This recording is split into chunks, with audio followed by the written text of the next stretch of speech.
So that's what they meant by a firewall. What unlocks a firewall?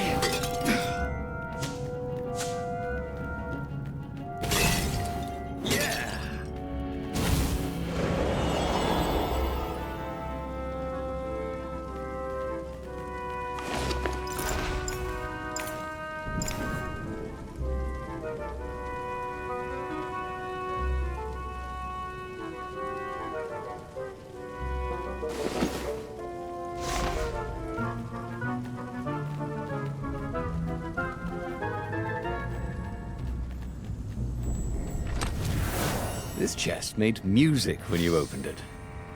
Too bad it was Muzak.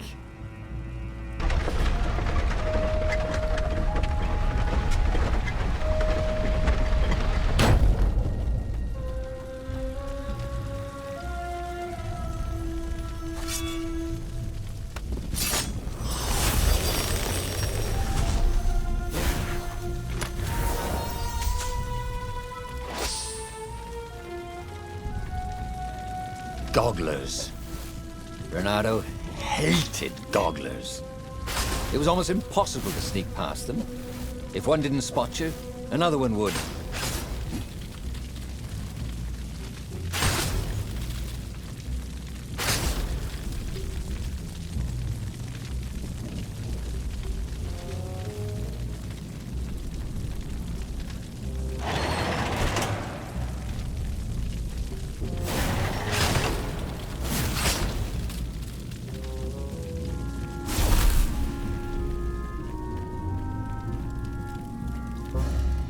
Bernardo was halfway to Zenobia's encampment when Lapino showed up. He was disheveled and distraught. They jumped us. I barely got away. Oh, they got the core. Oh, it was all going according to plan, thought Bernardo. Now he just needed Zenobia on his side. Yes, that was even better. The Iblis Stone. Zenobia could get it. And then the Emperor would have to pursue them. Wait. No. The gem would corrupt anyone, even her. That's it, he thought. Even Lapino. Even though Lapino was already a traitor, it would turn him against his secret master, the Emperor. He would try to make himself Emperor. And the Emperor would have to defend himself with the core. Boom. He was a super genius. This is terrible, Bernardo told the rabbit. If only I had gone for the Iblis Stone. But now it's lost in enemy territory. He handed Lapino a map. It gives the bearer so much power. We can only hope the Emperor never finds it. What was that? Said Lapino. I think someone's following us. I didn't hear anything. Rabbit ears. You go on ahead. I'll check it out. And with that, Lapino hopped off with the map.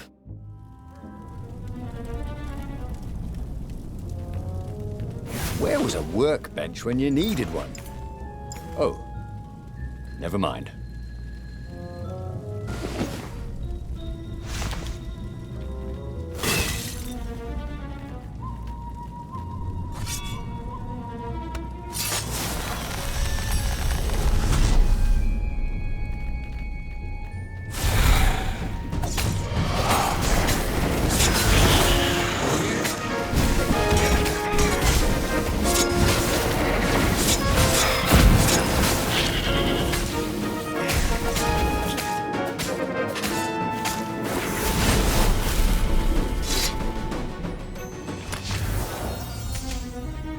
Bernardo had once invested in a jewel store, but it lost money because someone kept robbing it.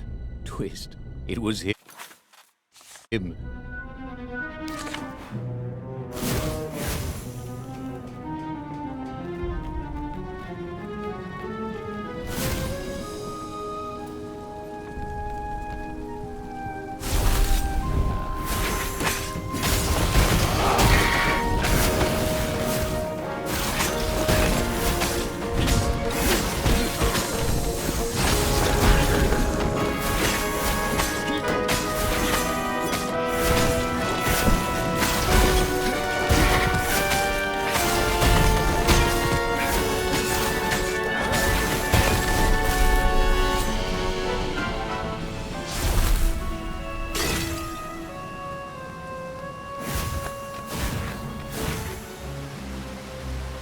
Reynardo slinked through Zenobia's ship, making no sound at all.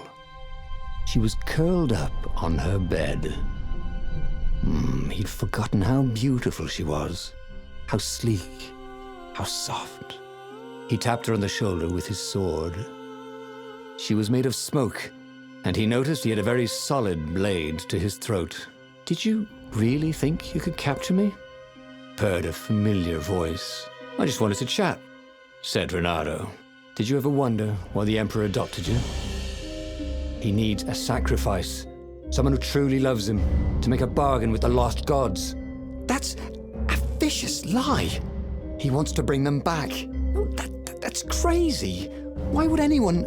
"They could make him immortal, an eater of souls." And with that, her eyes widened. She understood. Reynardo told her how he had rescued a priest whose order had been massacred, how he had slept in a burnt village. At midnight, the Emperor's victims had come to him in his dreams to tell him of the hideous eldritch rituals they'd been sacrificed in. He could still see those kittens and puppies, their wide, sad eyes, their moist noses. "You can't prove that." "I've got a witness at the observatory."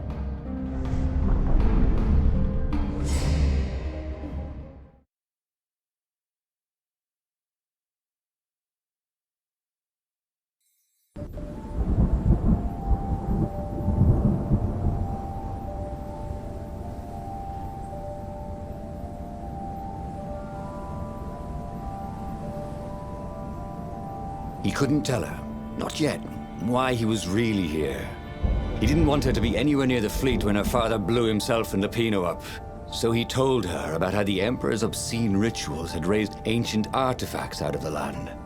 How he'd followed the appalling trail of the hideous horrors His Majesty had perpetrated for the sake of his own immortality. "Any of this ring a bell?" he said. "He told me it was all lies." "You've always known when I was lying. I always hated that about you," said Reynardo. The rebellion had started after atrocities that the Empire hushed up. Reynardo had rescued a priest whose order had been massacred for one book. He had slept in a burnt village. Dead kittens and puppies had come to tell him what the Emperor had done to them.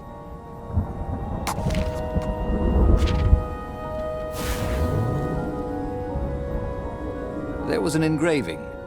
Maximum capacity, 130 people.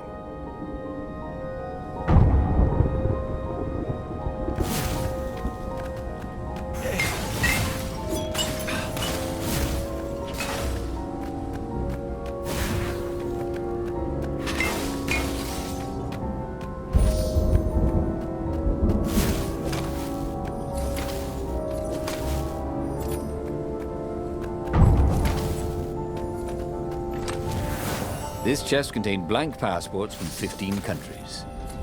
And something useful.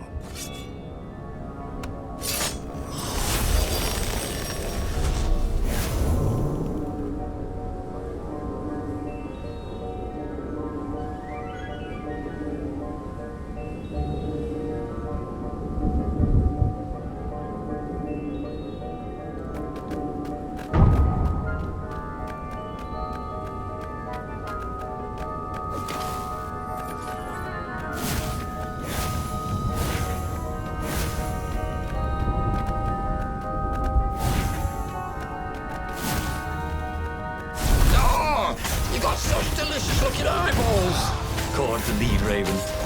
"Thank you, I think," said Reynardo. "It never hurt to be polite."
Don't you think I'd know if my father started practicing black magic?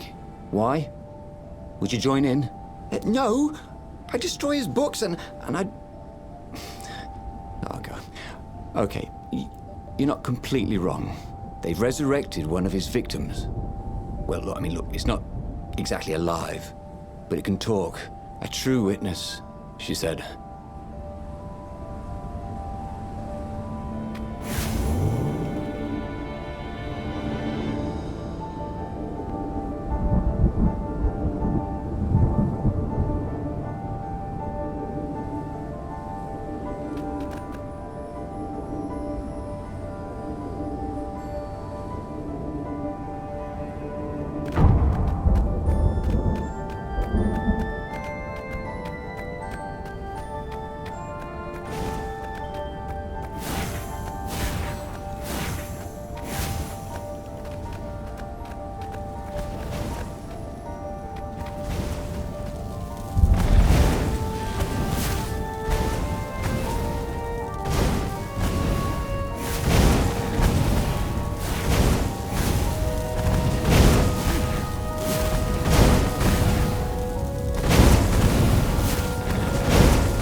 Reason with an energy ball, he thought.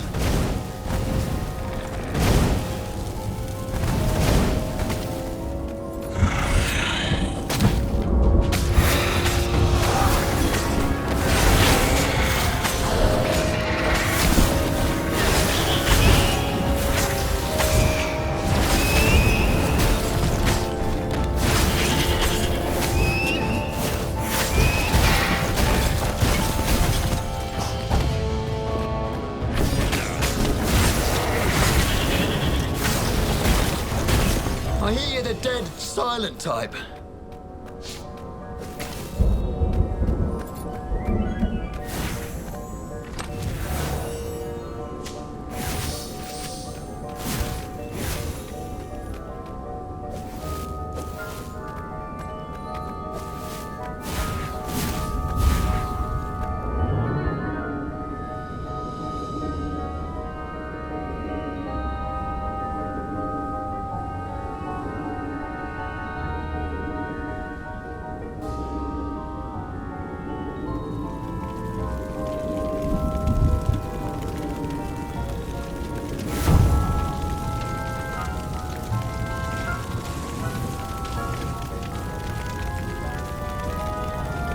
The observatory was a burning hulk.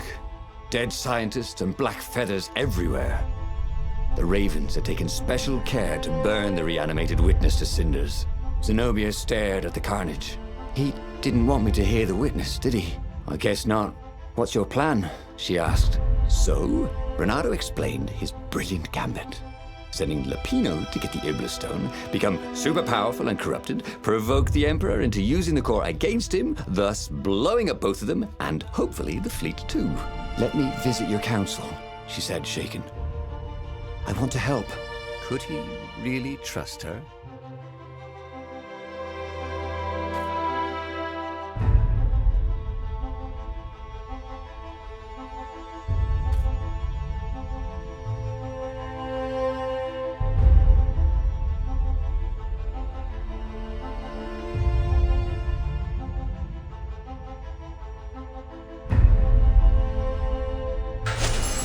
He'd done it. He'd made Zenobia see how evil her father really was. He wished she didn't feel this urge to join in the rebellion. After all, he'd taken care of the Emperor, right? Yeah, but she'd always been conscientious like that. She told him she had to go somewhere first. So Renato gave her the location of the secret base, and they agreed to meet in the ruins. He had a very good feeling about this.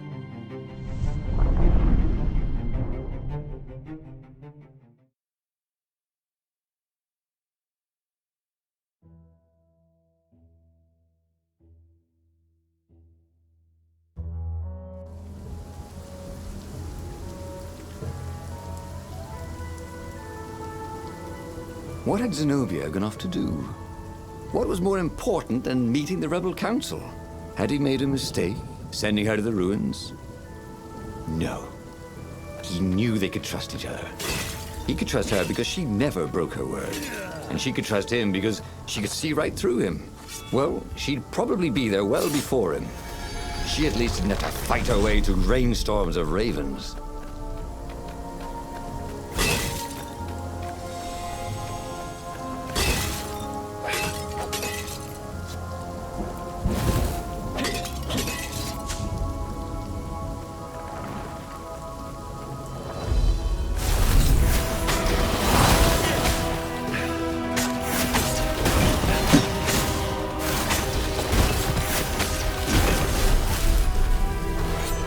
Missed her. Not Zenobia. Hypatia, the kid's mother. Renato had never thought he'd date a librarian. He'd always figured himself for the barmaid type.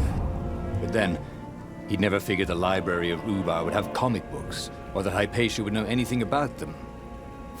He missed her.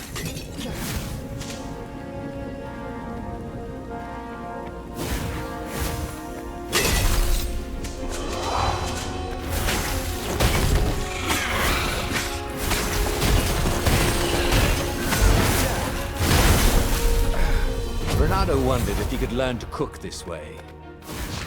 Probably not.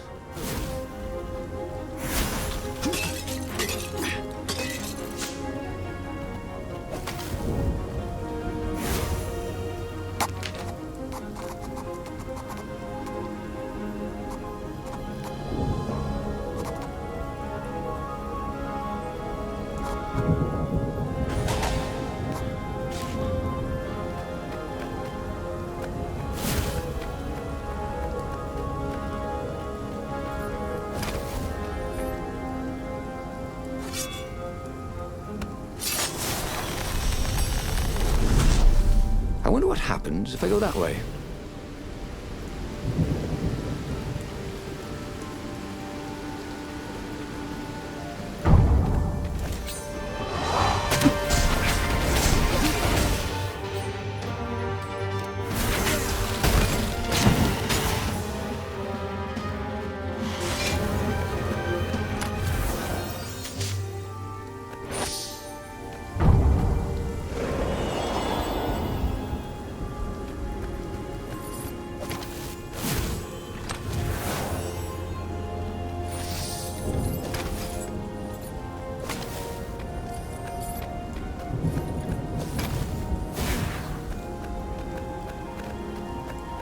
People had laughed at the government workbench placement program, but you see the benefits everywhere.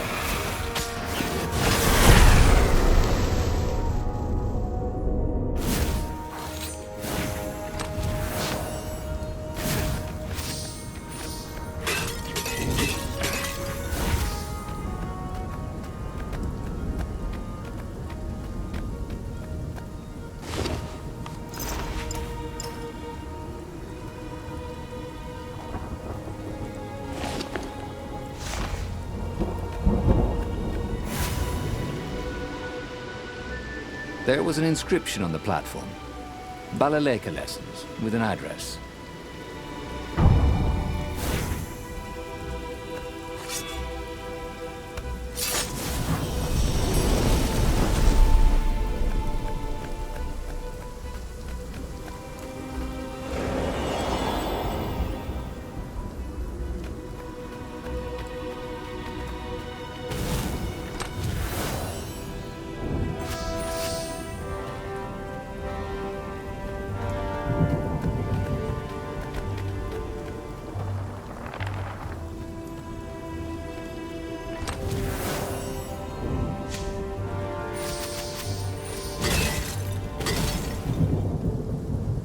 As he came around the bend, there was Lupino, unconscious on the side of the path. And Renato could smell a familiar, sweet, smoky scent.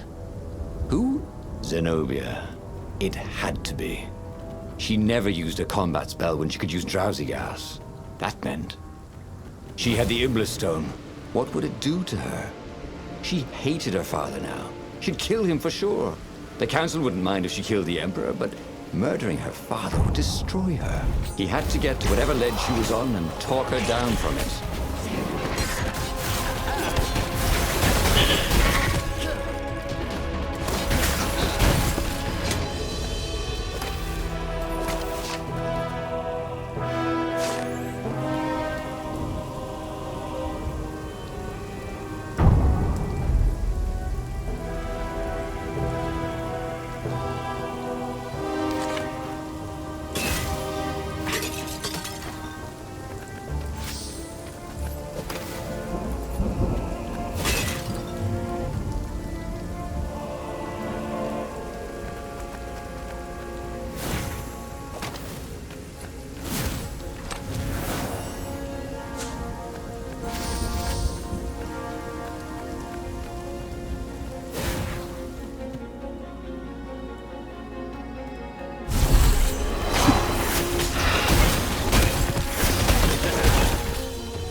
had felt better.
Didn't your mother tell you it's rude to stare?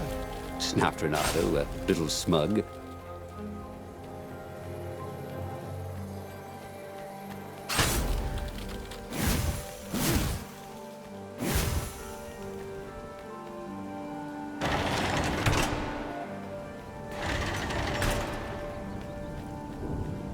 The long stairs. So he was close to the rebel base. Nothing was on fire. So far, so good.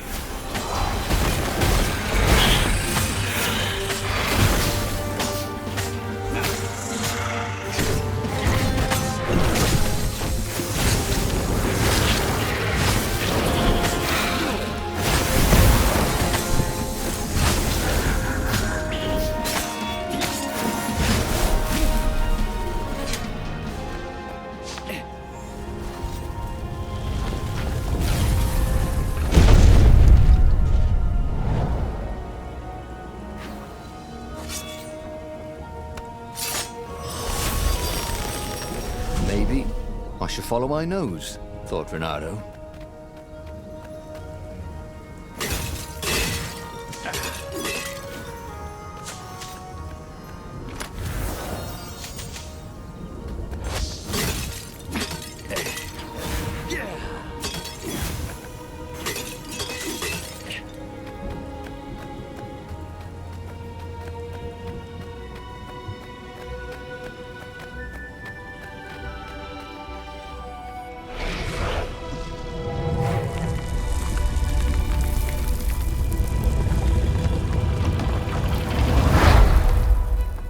Everyone in the council chamber was dead.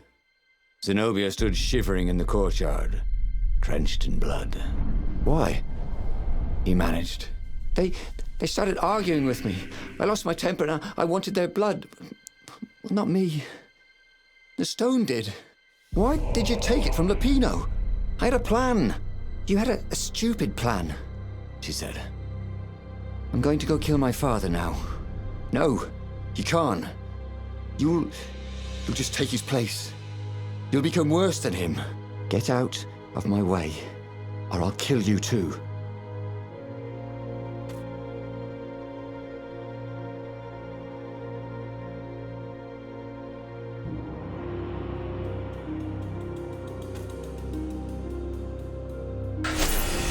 You won't kill me, he said. And I won't let you kill the Emperor. Enraged, she raised the sword. You hate him too? He could sense the Iblastone, yearning for his death. But she didn't strike. If you kill him, he'll destroy you. I know you. Shut up! She shouted, her sword trembling. I won't lose you again. Not for anything.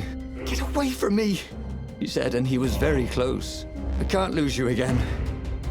And he was in reach of her sword now. I hate him! I hate you too! I love you, he said for the very first time. And then she was weeping. He was holding her. The sword had dropped from her hand. He glanced at the Iblastone. It was no longer the black of the void. It looked like coal. No. It glowed, like a cinder. It was crackling, burning, crumbling into ashes. You've always loved me, haven't you? She said. She was weak. The stone had taken so much from her. Always, he said. She staggered as he helped her up. Let me take you away. Where? The island of Avalon. The sisters will heal you. He'll follow us. Then we need the Farfarer, the fastest ship in the Empire.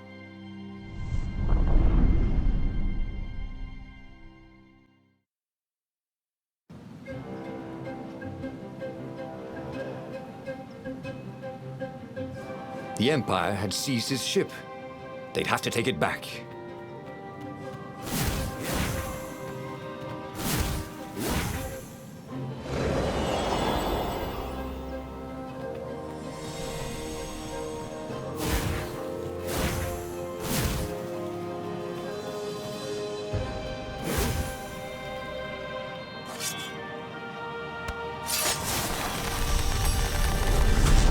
It was time for a little exploration.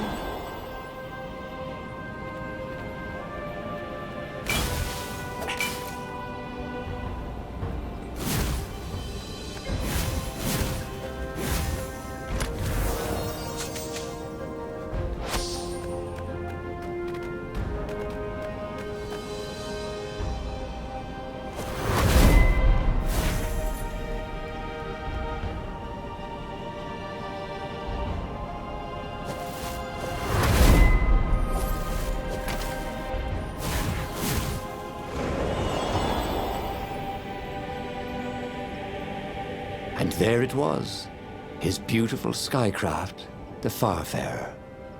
They would fare very far indeed, beyond the Empire, beyond the reach of the Empire, to the mystical island of Avalon. He didn't know exactly where it was, but he knew he could find it. And they would find peace there. Second star on the right, and straight on till morning, laughed Zenobia. And they laughed together for the first time in a long time.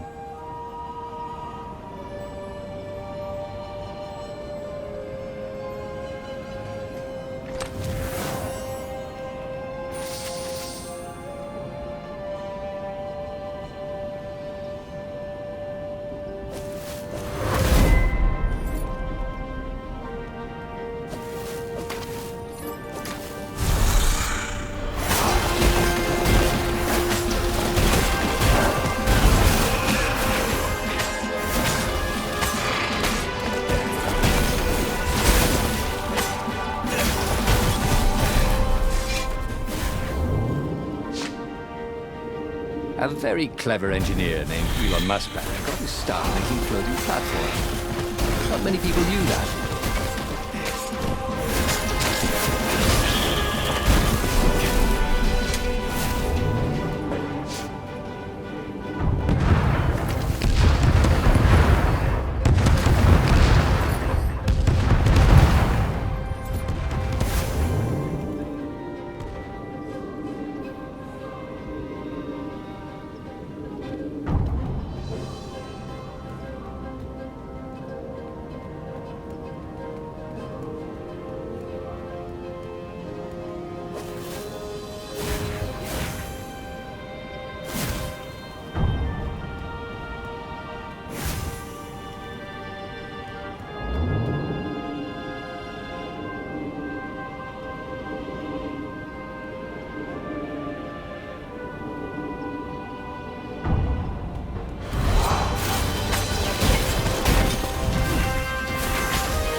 The platform used a hybrid propulsion system fueled by anti-gravity and wishful thinking.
But they did not go unnoticed.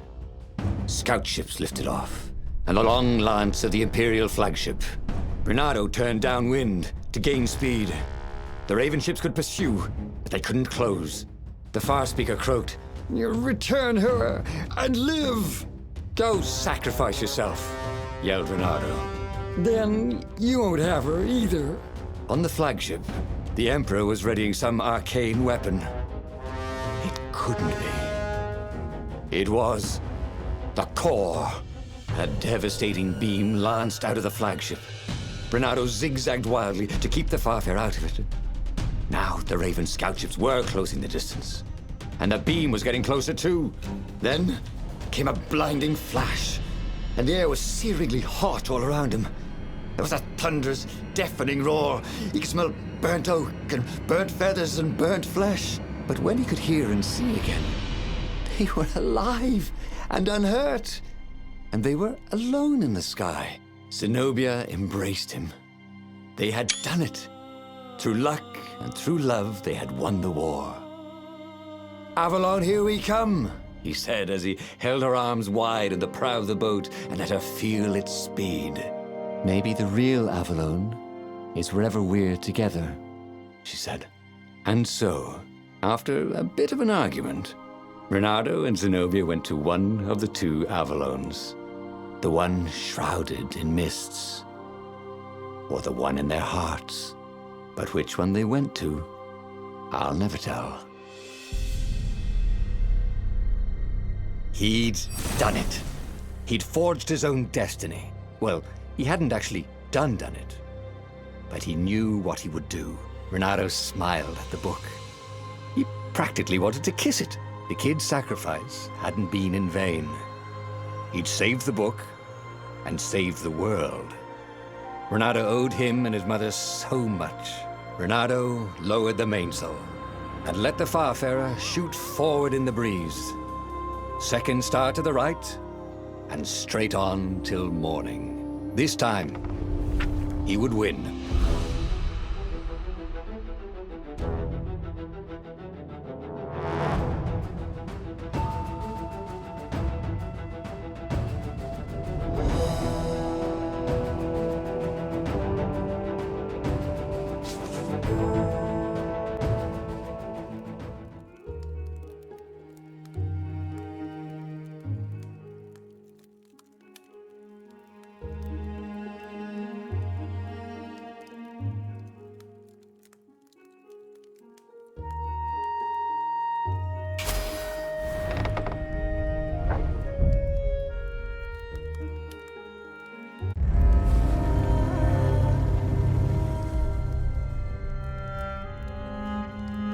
harbinger